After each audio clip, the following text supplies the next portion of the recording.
கீரை, பருப்பு இது மாதிரி எந்த சைட் டிஷ்ஷாக தயிர் சாதத்துக்கு கூட ஆப்டாக இருக்குங்க இந்த சேனக்கிழங்கு வறுவல். ஆனால் இது வந்து அரிஞ்சு கரெக்டாக வந்துட்டு நம்ம பண்ணுறதுக்கு தான் ரொம்ப கஷ்டம். ஏன்னா இந்த தோலெல்லாம் சீவி அரிஞ்சு இது மாதிரி க்யூபாக கட் பண்ணி போடணும். கையெல்லாம் ஒருத்தங்களுக்கு அரிப்பத்துரும்.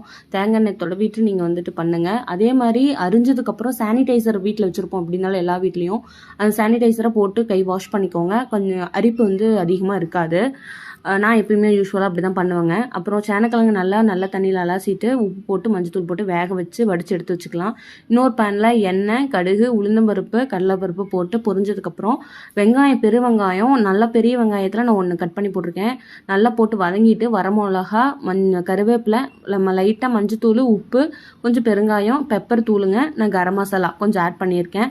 தேங்காய் பூ நீங்கள் ஆட் பண்ணுறதா இருந்தால் இந்த ஸ்டேஜ்லேயே தேங்காய் பூவையும் ஆட் பண்ணி நல்லா வணங்கி விட்டுனதுக்கப்புறம் சேனங்கிழங்கு போட்டு நல்லா வறுத்தீங்கன்னா சேனக்கிழங்கு வறுவல் ரெடி.